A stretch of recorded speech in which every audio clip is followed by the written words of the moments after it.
What's up, guys? Mmobud here. Thanks for tuning back in. Yesterday, the Nerder event ended.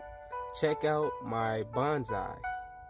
I've been participating and fighting in the Nerder event all week since the moment it started.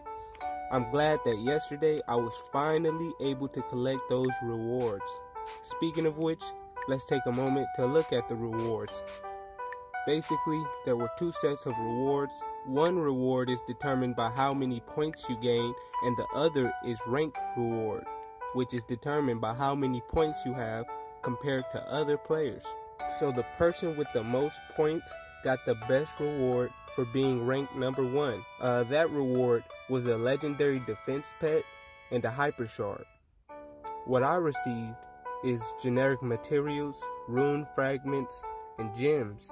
For the points reward, I received the top prize for 10,000 points of bonsai, vanity set, and more gems and rune fragments, as well as 20,000 gold, which really made me excited.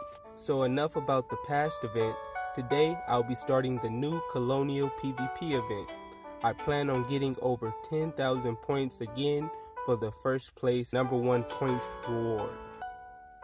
As you guys can see, I'm currently ranked 2,000, around 2,000. I can guarantee you that will change. All we need is more player versus players to start this event. I must remind you, it is a little early. We have over 6 days remaining. But yeah, let's go ahead and play. I'll pick just about any opponent. The difference between this event and the last player versus player event, I noticed now you can use more familiars than the last time, which is great. I do have familiars.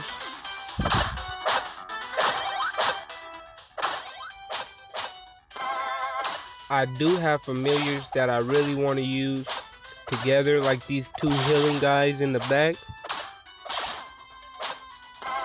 And now I can finally use them.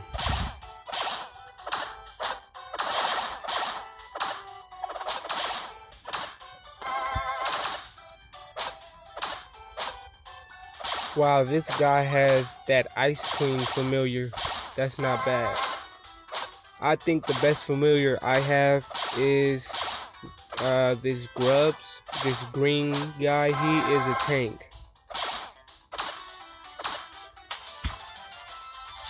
Yes, this should be a pretty interesting fight. First of all, before you go into a fight, you need to have your familiars ready. You need to set your team. And what I would recommend personally is 2 tanks so that they can stand in the front. And there's a reason for that. I see a lot of who play this game, and I rarely see them switch their familiars. That's useful healing that could have happened automatically if they had been damaged. So what you want to do is not kill your tank too low, but once he's at a certain health, switch him with a full health tank and get his health low while working on healing the other guy, then switch him again. Okay, as you guys see at the start, I have 2 tanks in the front and 3 healers in the back. This person also seems to have 2 tanks in the front. So let's go ahead and get started. Remember, he is 10 levels higher than me, but I can still pretty much guarantee I will win just from using this technique. If you're fighting a computer, you have the ability to use techniques and switch your guys around and use certain skills to help you beat that computer. Okay, this is exactly what I'm talking about, guys. Just from the beginning, you can see my guy is about halfway health and the green guy is full health.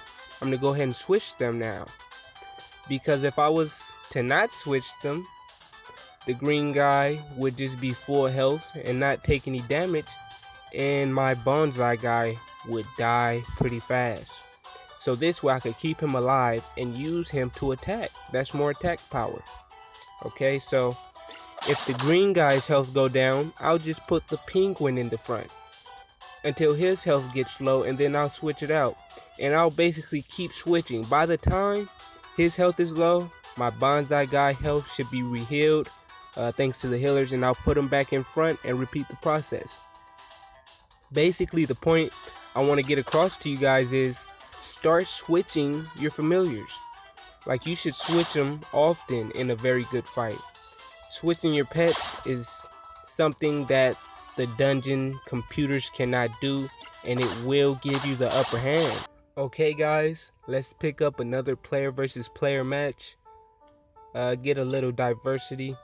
Try this technique on one more player. Wow, he has a pretty good tank in the front there.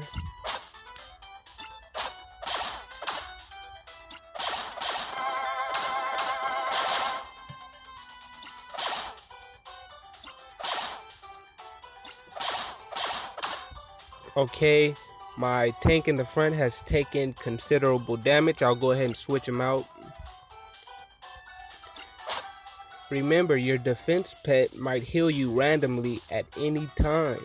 If your health is full for a few of your familiars, that healing will be wasted on just the one guy who is hurt. So you might as well have a little health reducted from each of your familiars.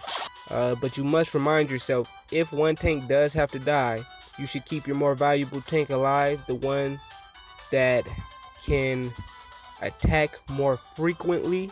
As you know, this green tank is a very slow attacker. Takes him a few turns before he can attack. And also you have to consider which of your tanks has better attack skills and can kill your enemies. That's the tank you want to save. In this case, it's me, the bonsai tank. So let's go ahead and heal the first tank. Heal them all. And we'll start using that special attack. They have a nice heal. Okay, so now my bonsai tank health is considerably lower than the green tank. I'll switch them again. And attack. Attack. Yes, we got that guy out the way. Oh, it's another challenge. It seems this other tank has a lot of health.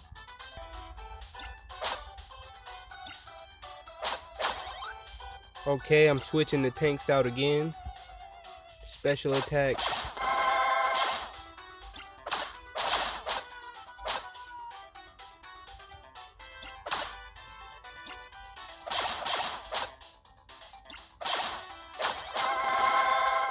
Okay, I'm gonna switch with the penguin because it has more health than anything else, and that will keep other familiars alive.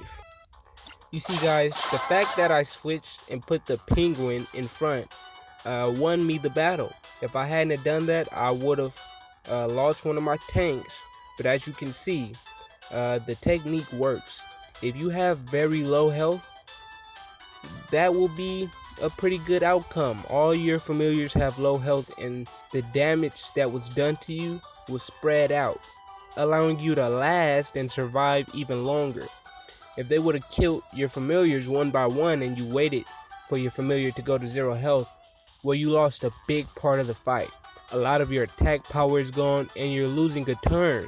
So it's better to have your familiar very close to death and just switch them around and keep putting the familiar with more health in the front. Just keep doing that. Try to keep them alive at whatever cost.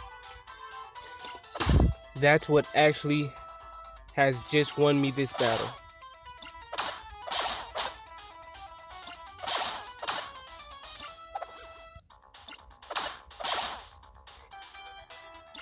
Okay, that was a very close fight. Very close.